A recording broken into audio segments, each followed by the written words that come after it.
اور زکریا علیہ السلام یہ ان کے خالو تھے. جب یہ گئی ہنا کہا مجھے بیٹی ہو گئی ہے پر میں نے منت مانی ہوئی تھی کوئی اس کو بیت المقدس کے لیے وقف کر دوں گی. خدمت تو نہیں کر سکتی لیکن عبادت تو رہ کر سکتی ہے, لہٰذا اس کو لیا جائے.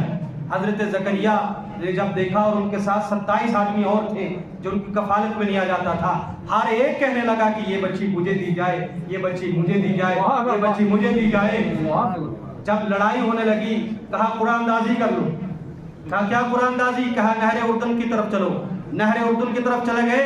کہا اپنے قلم اور اپنے کاغذ اس نہر اردن میں ڈالو, جس کا قلم کاغذ ڈوب جائے یا تیر جائے وہ اس کے لینے کا حقدار نہیں ہے, اور جس کا قلم اوپر سطح پر قائم رہے وہی اس کو لینے کا حقدار.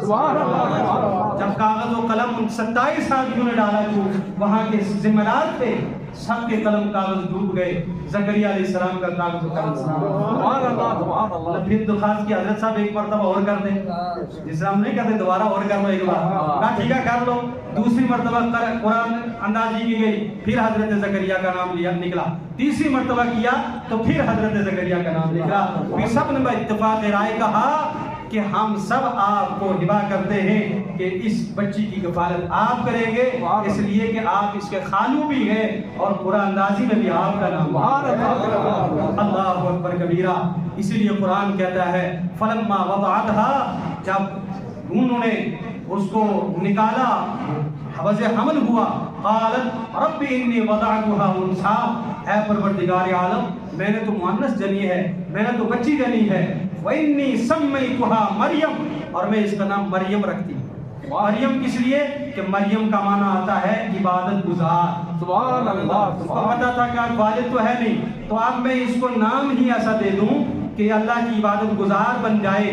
وہ ایسی عبادت گزار ہوئی کہ اللہ نے عیسیٰ علیہ السلام کو ان کی بدن سے پیدا فرمایا, اور ایسا برگزیدہ ہوئی کہ اللہ نے سورہ مریم کو ذکر فرمایا. قرآن پاک میں 16ویں پارے میں سورہ مریم کا ذکر فرمایا.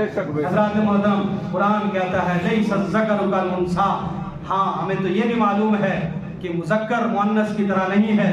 وَإِنِّي سَمَّيْتُهَا مَرْيَمَ وَإِنِّي أُعِيذُهَا بِكَ وَذُرِّيَّتَهَا مِنَ الشَّيْطَانِ الرَّجِيمِ, اور اللہ میں اسے تیری پناہ میں دیتی ہوں اور اس کی ذریت کو تیری پناہ میں دیتی ہوں کہ شیطان مردود سے یہ محفوظ ہے. سبحان اللہ. اور آگے جو کرامات ہیں نا حضرت مریم کی, وہ بڑی انٹرسٹڈ ہیں. وہ سننا چاہتے ہیں آپ؟ سننا چاہتے ہیں؟ لیکن اگلے جمعے کو جلدی آئیں گے تبھی تو گھڑی دیکھو ٹائم ہوگا. آپ کو بتائیں گے انشاءاللہ کہ اللہ کی ولیہ حضرت مریم تھی جو مادر زاد ولیہ تھی, ان کا انتظام کیسے ہوتا تھا. جب وہاں پر پرورش پاتی تھی غیب سے ان کے لیے فروٹ بھی آتے تھے, غیب سے ان کے لیے جنت سے کھانے بھی آتے تھے, غیب سے ان کے لیے جوڑے بھی آتے تھے, گویا ان کے لیے پرورش خود رب کائنات نے فرشتوں نے دی. حضرات محترم, یہ پورا واقعہ ولادت کا آگے ذکر کیا گیا ہے. مجھے ایک بات بتاؤ, یہاں حضرت مریم کا کی ولادت کا ذکر قرآن پاک نے کیا کہ نہیں کیا ہے نا, کہ ان کو جب بیٹی پیدا ہوئی انہوں نے یہ کہا تو ہم نے اس کو بہت بڑی فضیلت عطا فرمائی.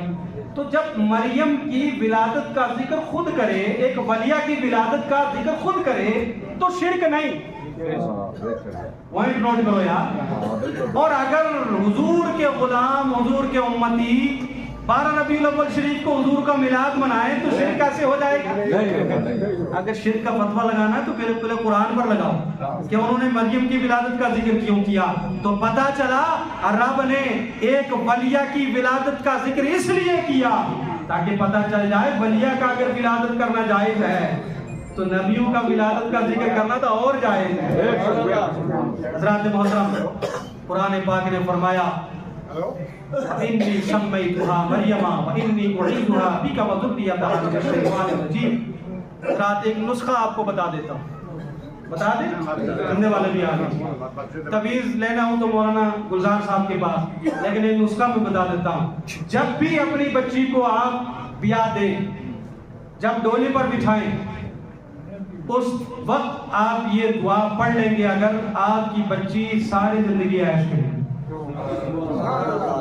چاہتے ہیں ہم بچوں والے وَإِنِّي أُعِيذُهَا بِكَ وَذُرِّيَّتَهَا مِنَ الشَّيْطَانِ الرَّجِيمِ. یہ ابھی جو میں نے آیت کریمہ پڑھی ہے، آیت کریمہ کا ٹکڑا فرمایا یہ جو اپنی بچی کو رخصتی کرتے وقت دم کر دے باپ اپنی بیٹی کے اوپر، اگر باپ نہیں ہے تو ماں، ماں نہیں ہے تو بھائی بہن، کوئی بھی پڑھ کے صحیح تلفظ والا اس بچی پر دم کر کے اس کو ڈولی پہ بٹھائے، ساری زندگی عیش کرے گی، اس کی اولاد بھی اپنے والدین کے مطیع فرما.